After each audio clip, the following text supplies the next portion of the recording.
Today we're going to go off the rails into real life, the future, and some construction. Hello YouTubers, this is a noobifier. Brick walls are made out of bricks. In case you didn't know, bricks are such a great background or backdrop for any video or photo production.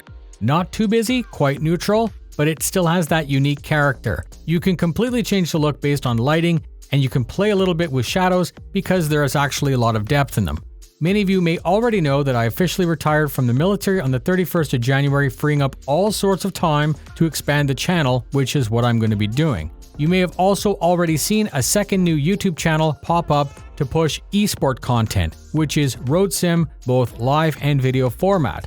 What I really need is your help to jumpstart that new channel to partner. I need 1,000 subs and 4,000 watch hours. I'm going to also be announcing a contest promotion in the near future where the winner can win an alpha grip from Virpil with its gimbal, courtesy of Deadlift. I'm building that second channel for you at the community's request to keep the starcitizen content focused. This separation is important to me, and I have the links in the description so you can check it out, watch some of the content, and subscribe to help out. Partner status there means better metrics with Google algorithms, and that'll help my success. Who knows, you may actually be exposed to a brand new hobby and a partner channel grows faster, which is great for everyone. Moving on. When deciding how and when to expand our content to live, I wanted to build up a new place, something special just for it. I'm a member of an esport team virtual, and all of the road sim content will be streamed from a MonsterTech sim rig. There's a second sim rig which is going to be just for space sim and flight sim. These rigs are actually quite big and they wouldn't fit in the recording studio. I'm not a streamer, at least not yet, so I'm going to be using the smaller audience over on the new noobifier channel to learn, get my processes up, and then stream starcitizen to the larger starcitizen audience. MonsterTech MTS is all new, and I needed to prepare a very nice environment for them to live in.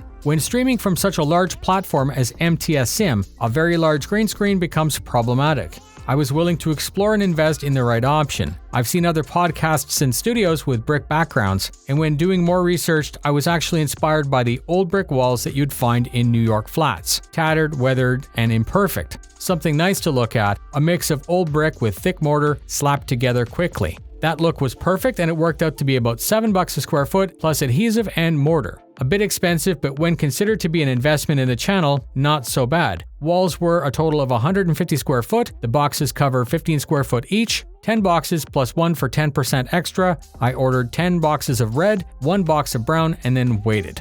I had some time to prepare, so I tore down MTX Sim Rig, I took the wall-mounted TV off, the PC, and everything was back to bare. For electrical, you'll never see plugs in brick, as they're always surface-mounted in conduits and metal boxes, so how easy would it be to simulate that just by replicating it?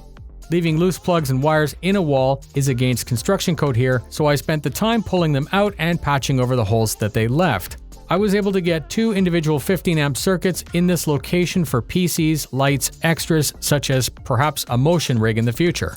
The wiring was ready, the bricks arrived, and I started to place based on the input of my friend Kyle. Kyle is a friend who I met through a mutual love of cars many years ago. MP5T is a 2002 Mazda Protege 5 that over 10 years was stripped down to 2,200 pounds, modified to 400 horsepower, such that it can reach 300 kilometers an hour regularly and with ease. Together we built both the original studio, we built the expanded studio, we built the 3D printer lab, and now both Kyle and Sarah's help was monumental. They were here for 2 full days, piping and shaping miles of grout. I couldn't have completed this without their help, such a great team. The bricks went on by stacking 2 1/4-inch spacers to achieve that thick half-inch grout.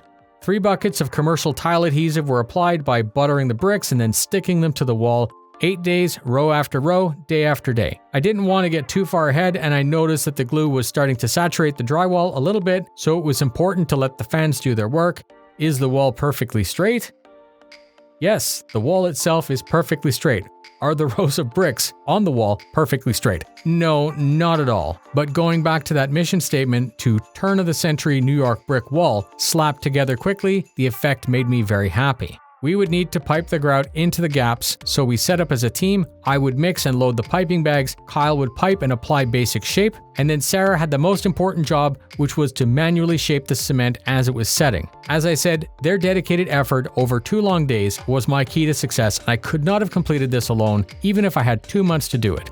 I'm going to speak a little bit about the VR setup using Valve Index. The space is too large for 2 base stations, so I added a third. I wanted the wires to be hidden or at least to match the rest, so I used the same conduit to achieve that look. It's super nice having such a large space to play VR, but more specifically, I wanted to avoid any future interference when choosing to use monitor or VR. I don't want to have to disassemble the 65-inch just to get line of sight for tracking. This triple base arrangement should achieve that, and of course I can add a fourth if needed, but I'm pretty sure I won't.